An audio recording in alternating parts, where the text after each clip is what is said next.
오늘은 2026 북중미 월드컵 가장 기대되는 골키퍼 탑7을 선정해봤습니다. 월드컵이 얼마 안 남은 시점, 당연스럽게도 25년 11월에 펼쳐진 경기에서 소집되었던 선수들이 확정적으로 월드컵에 소집될 것으로 보이는데요. 직전 경기를 바탕으로 국가대표팀 넘버원으로 활약 중인 골키퍼들만 모아봤으니 재밌게 봐주시면 좋을 것 같습니다.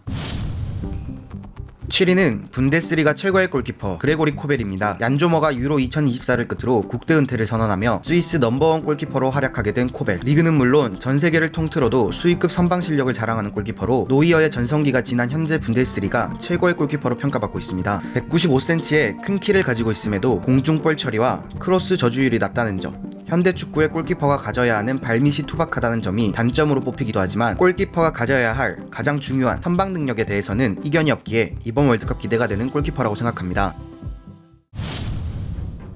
6위는 현재 맨유 골키퍼 스쿼드를 보면 다시금 그리운 전 여친 딘 핸더슨입니다. 크리스탈 팰리스의 구단 창단 첫 번째 FA컵 우승과 커뮤니티 실드 우승을 이끈 수문장이죠. 역동작에 걸리는 세컨볼 상황에서도 대처 능력이 매우 좋은 편이고 동물적인 반사신경과 순발력을 갖추고 있어 페널티킥 선방에도 무시무시한 재능을 가지고 있죠. 1920 시즌 셰필드 유나이티드 임대 시절에는 약 67%의 PK 선방을 기록하며 사람들을 놀라게 했죠. 가레스 사우스게이트가 이끌었던 잉글랜드 국가대표팀에서는 넘버원 골키퍼를 픽포드로 지정해두고 라인업을 짜는 듯한 느낌이 강했죠. 하지만 유로 2024 이후 부임한 투엘은 아직까지 넘버원 골키퍼를 내정하지는 못한 듯합니다. 25년 11월 월드컵 예선에서는 두 경기 중 각각 한 경기씩을 픽포드와 핸더슨을 기용하며 소속 클럽팀에서 좋은 활약을 펼치는 두 선수 모두를 테스트해보는 기간을 가진 것 같습니다. 최근 롱볼을 바탕으로 경기를 진행하는 투엘의 잉글랜드에는 픽포드의 전방으로 뿌려주는 롱킥이 필수일 수는 있겠지만 저돌적이고 리스키한 플레이를 자주 하는 만큼 안정감이 떨어진다는 평을 받기도 하는 픽포드인 만큼 아직까지는 월드컵에 누가 넘버원 골키퍼로 나가게 될지 지켜보는 재미가 있을 것 같습니다.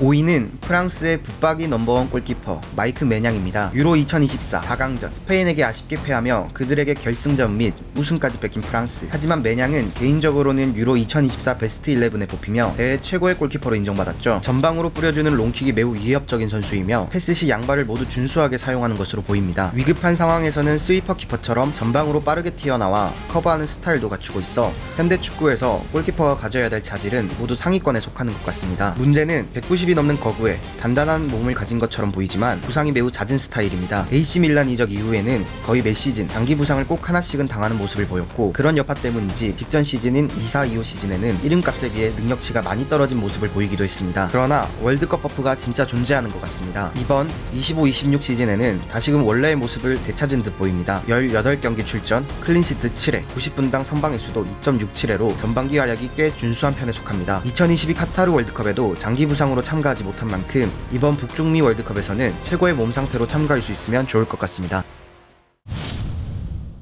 4위는 남은 건 단 하나 월드컵 우승 알리송 베케르입니다. 소개글처럼 그는 이미 챔피언스리그, 프리미어리그, 클럽 월드컵, FA컵, 카라바오컵, 코파 아메리카까지 리그 우승과 더불어 국가대표팀에서도 이룰 수 있는 우승은 모두 우승한 남자입니다. 하지만 그의 우승 경력에는 아직 월드컵 우승이 없죠. 독보적인 위치 선정 능력을 바탕으로 상대의 슈팅 타이밍에 앞서 잔발로 계속 움직이면서 위치를 잡는데 이런 능력을 바탕으로 상대팀 슈팅에 대한 대처가 굉장히 안정적인 편입니다. 활동 반경이 넓고 상대 역습 상황에서 순간적으로 골문을 비우고 나오는 타이밍이 매우 빠르고 정확해 수비 라인이 높아 뒷공간이 많이 노출되는 리버풀에서는 결정적인 수비 전술에 이점을 가져다 주는 것으로 보이기도 합니다. 하지만 내구성의 문제는 메냥처럼 알리송을 항상 따라다니는 말이죠. 19-20 시즌부터는 매 시즌 질병 및 근육 부상을 달고 사는 선수라 풀시즌을 온전하게 뛴 경우가 적습니다. 이번 시즌 역시 월드컵에서 좋은 활약을 보여주기 이전에 자신의 몸 관리가 우선일 것으로 보입니다. 3위는 월드컵 위너 골키퍼 에밀리아노 마르티네스입니다. 아스날 유스 출신이나 1군에서는 오랜 기간 자리 잡지 못하고 임대를 전전하던 선수에서 29세의 늦은 나이에 국가대표팀 넘버원 골키퍼로 우뚝 서며 꽃을 피우기 시작한 선수임에도 2021 코파 아메리카, 2022 카타르 월드컵, 2024 코파 아메리카까지 메이저 대회 3연패를 달성하는 공을 세우게 됩니다. 트로페 야신을 2년 연속 수상했을 정도로 그의 골키퍼로서 능력은 무시 못합니다. 195cm의 신장을 기반으로 골대를 안정적으로 지키는 유형의 선수로 리바운드된 세컨볼이 연결될 수도 있는 상대의 위협적인 안정적인 슈팅을 쳐내지 않고 캐칭해버리는 모습을 자주 보이기도 합니다. 특유의 똘끼를 바탕으로 상대팀에게 트래쉬 토크를 자주 하는 선수이기도 한데요. 패배하면 엄청난 조롱과 야유를 감당해야 하지만 성격 자체가 워낙 자신만만한 스타일이라 그런지 매번 하는 모습이 보입니다. 빌드업적인 부분에서도 난민 출신이라 킥이 매우 정교하며 양발을 편안하게 쓰는 모습을 보여주기도 합니다. 이번 25-26 시즌 시작 전 맨유와의 이적 사과가 길어지며 팀 내부적으로 초반 경기에서 제외되기도 하고 부주장직에서 제외되는 등 아직 92년생으로 골키퍼치고는 젊은 나이이기에 더 경쟁력 있는 팀에서 뛸 수 있는 골키퍼라서 월드컵에서의 활약뿐만 아니라 월드컵 이후에 그의 거치도 매우 궁금해집니다.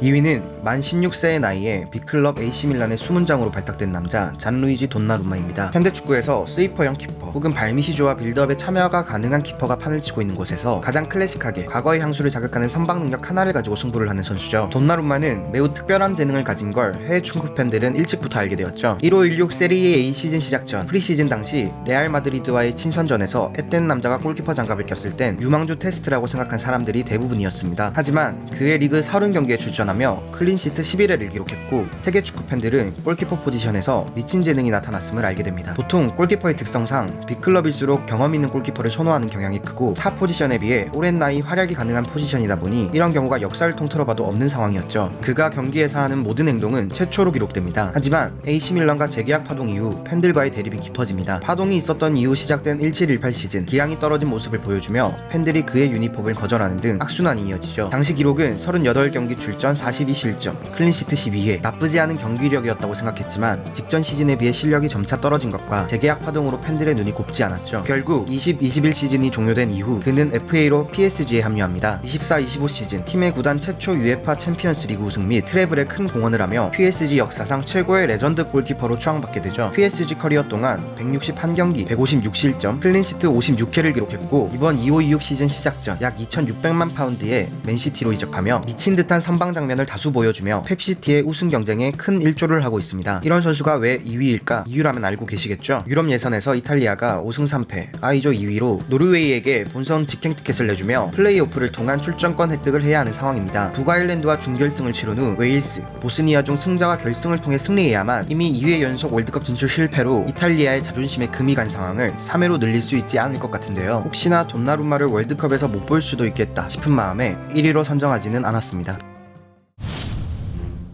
1위는 쿠발놈 혹은 쿠신 티보 쿠르투아입니다. 뛰어난 신체 조건을 백분하려고 한 압도적인 선방 능력을 갖춘 선수로 쿠르투아가 실점한 골들은 어떤 키퍼가 와도 못 막을 것이다 라는 멘트를 자주 듣는 선수죠. 199cm로 워낙 키가 크고 다이빙이 부드러워 엄청난 슈퍼 세이브를 만들어내는 그는 공중볼 장악 능력 또한 엄청난 장점으로 공중볼 캐칭 및 처리 능력이 우수하다고 합니다. 최적의 포지셔닝과 슈팅 각도에 대한 이해도가 뛰어난 편인지 상대 공격수의 노마크 상황에서도 골문을 급하게 박차고 나오는 대신 침착하고 안정된 자세로 확실한 타이밍을 분석해 공간을 틀어막으며 각을 확실하게 좁혀버리죠. 2022 카타르 월드컵 조별 예선 3차전 크로아티아전에서 선발로 출장해 벨기에 대표팀 역대 7번째 골키퍼 신분으로는 최초로 센츄리 클럽에 가입하는 금자탑도 쌓았습니다. 하지만 2023년 6월 대표팀 내 내분이 터집니다. 더브라이너가 부상으로 대표팀에서 하차하며 주장 완장 착용에 관하여 루카쿠와 쿠르투아 간의 의견이 충돌했고 쿠르투아는 대표팀에서 부상 명목으로 하차했지만 대한민국의 클린스만 할아버지처럼 대표팀 내분을 감독이 직접 공식 기자회견에서 쿠르투아가 주장 관련 문제로 삐져서 스스로 짐 싸서 떠났어. 루카쿠, 쿠르투아 한 경기씩 주장 주려고 했는데 불만이 많았나봐 라고 말하며 감독과 쿠르투아는 돌이킬 수 없는 감정 싸움에 돌입했고 도메니코 테데스코 감독이 있는 한 국가대표팀으로 돌아가지 않을 것이란 성명문을 발표하고 잠정적으로 국가대표팀 경력이 멈추게 됩니다. 다행히 리디 가르시아 감독이 25년 11월에 부임 후에는 대표팀에 합류를 하고 있어 이번 월드컵에서 그의 미친 듯한 선방을 볼 수 있을 것 같습니다. 오늘 선정한 탑7 영상에는 포르투갈의 디오고 코스타, 모로코의 야신부누, 크로아티아의 리바코비치 등 영상에서는 소개하지 않은 선수들도 많을 텐데요. 개인적으로 저의 시선으로 기대되는 골키퍼를 나열하다 보니 영상 시간에 따라 포함되지 못한 선수들도 많습니다. 여러분도 영상을 보시면서 최애 골키퍼를 생각해보시면 좋을 것 같네요. 오늘 영상은 여기까지입니다. 재밌으셨다면 구독과 좋아요 부탁드립니다.